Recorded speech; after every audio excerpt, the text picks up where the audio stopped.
मुद्दे पर आपको उनसे सवाल करना है। हम आपके बीच में 3 मुद्दे छोड़ के जा रहे हैं। इलेक्शन कमीशन बाकी सब राजनीतिक दलों पे ये आरोप तो जरूर लगाता है कि आप धर्म और जाति के आधार पर वोट नहीं मांग सकते, पर जब आदरणीय प्रधानमंत्री जी भड़काऊ भाषण देते हैं तो शायद इलेक्शन कमीशन की आंखों पे पट्टी बंध जाती है और उसे वो कुछ नहीं दिखता। तो हाँ कि हमारे प्रधानमंत्री जी आपके लोगों के बीच में आकर आपको भड़काने का काम कर रहे हैं। परंतु साथियों, आप 3 चीजों पे उनसे सवाल कीजिए कि पिछले 10 सालों में आपने शिक्षा के लिए, शिक्षा के क्षेत्र में हमारे लिए क्या किया, सुरक्षा के मामले में आप लोगों ने क्या किया और रोजगार के लिए आप लोगों ने क्या किया। साथियों, मैं शिक्षा से शुरू करता हूँ। हमारे सिस्टम की, हमारे आने वाले भविष्य की रीढ़ की हड्डी होती है शिक्षा। बाबा साहब कहते थे कि शिक्षा वो शेरनी का दूध है जो पिएगा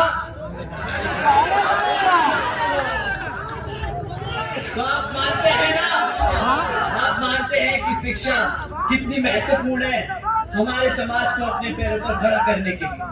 तो साथियों, उन्होंने जो शिक्षा के साथ खिलवाड़ किया है वो मैं आप लोगों के बीच में रखता हूं। साथियों, पिछले 10 साल में सरकारी स्कूलों की इतनी बदतर हालत कर दी है भाजपा सरकार ने कि आज अगर हम किसी 8वीं क्लास के कक्षा के बच्चे से गुणा भाग करने को कहें तो वो बेचारा गुणा भाग नहीं कर पाएगा। अगर आप उससे अंग्रेजी में बात करने को कहें तो वो आज अंग्रेजी में एक शब्द नहीं बोल पाएगा।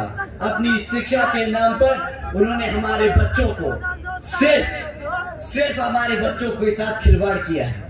साथियों, जब आप उनसे आप शिक्षा पे सवाल करेंगे और ये तथ्य उनके सामने रखेंगे तो वो बोलेंगे, अरे पढ़ाई लिखाई छोड़िए, हमने डिजिटल इंडिया दिया है, डिजिटल इंडिया दिया है। उस पे भी मैं आपके सामने एक मुद्दा छोड़ के जा रहा हूं, एक इंपॉर्टेंट पॉइंट छोड़ के जा रहा हूं। साथियों, सरकारी आंकड़ा कहता है कि आज 65% से ज्यादा सरकारी स्कूलों में एक कंप्यूटर तक की फैसिलिटी नहीं है। जिस सरकार ने बोला कि डिजिटल इंडिया का नारा दिया, अगर वही अपने बच्चों को कंप्यूटर टेक्नोलॉजी के बारे में नहीं पढ़ा सकती, नहीं समझा सकती, फैसिलिटी नहीं दे सकती, तो ऐसी सरकार से शिक्षा के नाम पर सिर्फ और सिर्फ खिलवाड़ और मजाक किया है। आपके भविष्य के साथ खिलवाड़ और मजाक किया है। साथियों, इससे ज्यादा जरूरी जो बच्चे मेहनत करके यहाँ पर पढ़ लिख जाते हैं, यहाँ पर कितने बच्चे हैं जिन्होंने 12वीं पास करी है, कितने बच्चे यहाँ पे ग्रेजुएशन कर चुके हैं, किसने ग्रेजुएशन करी है। पूरा पंडाल अपना हाथ उठाए खड़ा है। तो जब मैं आपसे ये बात करूंगा तो आप लोग शायद इस बात को समझेंगे। साथियों, शिक्षा के नाम पर सिर्फ सरकारी भर्ती के एग्जाम पेपर की लीक होने की खबरें सुनी है। बताइए, सुनी कि नहीं सुनी? कैसा महसूस होता है जब आप मेहनत करके पेपर देने जाते हैं और उस पेपर की खबर, लीक होने की खबर आपको मिलती है और सरकार को बहाना मिल जाता है वो पोस्ट रद्द करने का, वो नौकरी ना देने का। कैसा लगता है साथियों? क्या लगी?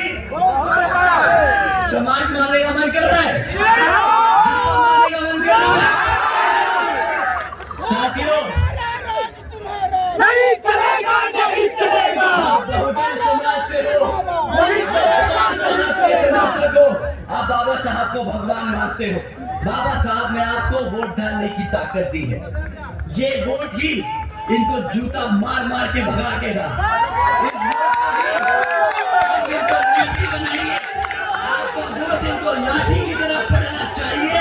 इनको बाहर करिए सत्ता से ताकि ये पेपर लीक होने की खबरें अब बंद हो।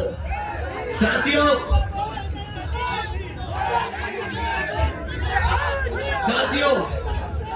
अब बात करते हैं रोजगार की। आप इनसे पूछिएगा कि 2014 में आप मंच पे खड़े होकर पूरे देशवासियों को बता के गए थे कि हम सालाना 2 करोड़ नौकरी देंगे। 2 करोड़ नौकरी देने के नाम पर क्या दिया उन्होंने? यहाँ पर कितने साथी हैं जिनके दूर के रिश्तेदारों में भी कभी नौकरी लगी हो पिछले 10 साल में? बता दीजिए।